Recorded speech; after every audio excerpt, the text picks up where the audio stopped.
Hey guys, this is Jeff from Team Flyfang here, doing another deck profile of our Hat Winner Box event, and we've got the winner here, Sean. Hello. You've seen him before, like he's been topping and winning like every format that comes across our way, so, but unless Jackson comes. And what were you playing today? I decided to just play Hat today. I had a lot of options, but I wanted something that was really solid into like every matchup. And Yeah. I thought that Hat was just a really good all-round deck. It wasn't just going to get blown out by a bad matchup or something. That's fair. I mean, playing Hat in Hat format, who would have guessed? Alright, let's get into it. Alright, so we start off pretty standard. We've got 3 Mamelio Yep. and 2 Dyneo. Oh yeah. Then we've got 3 Fire Hand, and I opted to play 2 Ice Hand.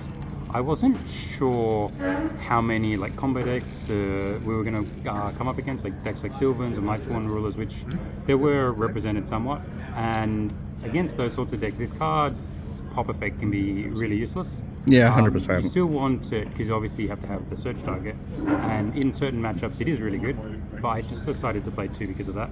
No, that's fair. Like I've seen that being the route and option. Yeah. It's either like the 3-2 or the 2-2. Yeah.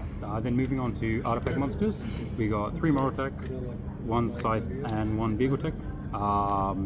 Scythe again, this is also because I wasn't exactly sure what the meta would be. It's entirely possible you're just going to run into a large number of extra decks, and so I thought the 1 Scythe was good, as well as just having 2200 attack. That's fair. Then With the Beagletech, do you find that to be like a bit extra, or it's like it just allows you to do what you need to? No, yeah, I think it's really important you do have at least 1 Beagletech, because Beagletech, there's a lot of situations where you have like Morotechs face down. Yeah. And being able to summon a Beagletech then allows you to access a rank 5. As well as it allows you to trigger the effects of the Morotechs. That makes and sense. Sometimes you'll even have multiple, which is, makes Beagletech especially good in those situations. Yep. Then for 1 more monster in the main deck, I opted to play 1 copy of Maxi.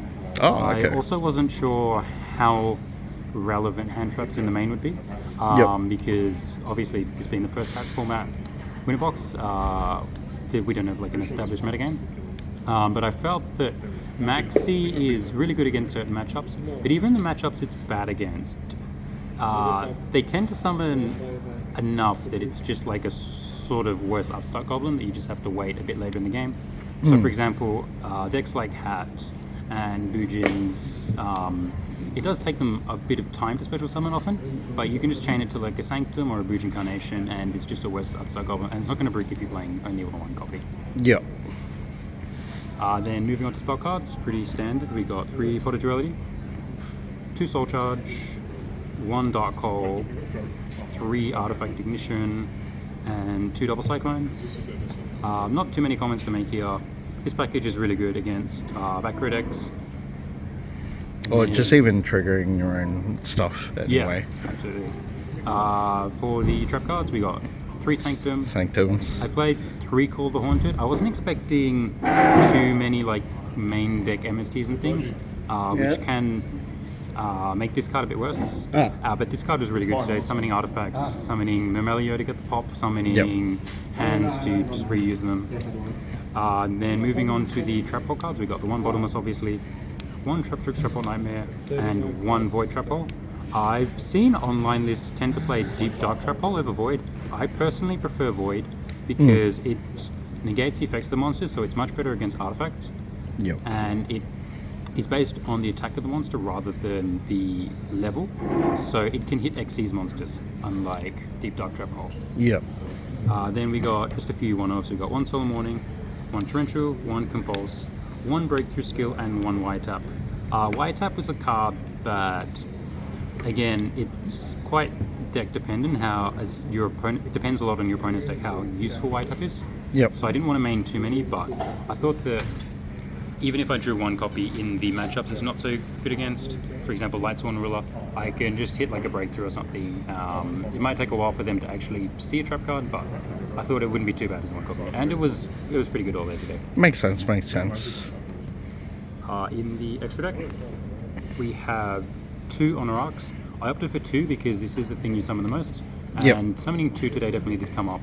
1 Black Shippercorn, one Exiton Knight, one Regna Zero. This one's a bit non-standard, but it was really good in the finals against Bujins. On Yamato with Denki, it's it's just really efficient. It's just like a free trade, Absolutely. like free kill. Yeah. That's what I assumed, because I remember back in that format, that's the reason why you play Ragnar Zero. Yes. Then we got one Dweller, one Master Key Beetle. The reasoning for Master Key Beetle is that Dyneo and Murmelios are insects. Yep. So if your opponent's got Rivalry of Warlords, you have to summon an insect with those two, and this is the only insect. Yeah, that I makes did sense. actually summon it once today, not because of Rivalry, but I was playing against Light Swans. I had D-Fissure up, which was absolutely destroying them, so I just made Master Key Beetle to destroy D-Fissure. Just to protect sink it D-Fissure, in. so, Yeah, 100%. Then one Heartland Draco, one Gagaka Cowboy, Yep. and one Daigusta Emerald. I didn't summon Daigusta Emerald today. The reasoning for adding Daigusta Emerald is because in long grind games, in control mirrors, you can recycle the hands, you can recycle artifacts. Makes Your sense. Sanctums and Ignitions aren't dead, and you can get more hand triggers. Then for the rank 5s, we got one Zenmayo. Summon it once, it was really good I was going to against ask you, Yugios. did it even come up? Yep, I think I popped like 4 cards. One of them was chainable, but it worked really well. One Tiras, really good against Hat. Yep. And also because it's a fairy, same thing under Rivalry, you can summon it with 2 artifacts. One Volcasaurus, didn't summon it, and 2 Pleiades, which is of course the main card that you summon of your artifacts. Yep. For the side deck, we had one Mind Control, just in any deck, against any deck that's playing level 4, so you just take their level 4 and make Xyz. Then we play a small anti-graveyard package. We play each of the one of Floodgates. We got one Dimensional Fissure, one Macrocosmos, and one Soul Drain. Yep. Then a bunch of one of Trap cards, one extra Breakthrough Skill, an additional Y tap. I decided to play one Liberty at last, which is a really cool card, but didn't really decide it in all. Acid Trap Hole for the Gear matchup, Needle Stealing, and a Memory of an Adversary, which is again a really cool and unique card I didn't really slide in. This is in a different sleeve, but don't worry, I had a proper sleeve for it during the tournament. Yep. And then for monsters, we got just a few hand traps. We got the last 2 Maxi, 1 Flying Sea, and 2 DD Crew. Alright, pretty straightforward. Yeah. Any notable matches? Good question. Every match today was like interesting in its own right, I'd say. Yep. Nothing in particular like stands out to me as like super interesting though. No, that's fair enough. Hopefully we get to do more of these so we Yeah, can totally. like further develop our actual like metagame for this. Yes. Yeah. Alright. Anyway, thanks for the deck profile, and if you guys like it, like and comment and subscribe. Thanks guys.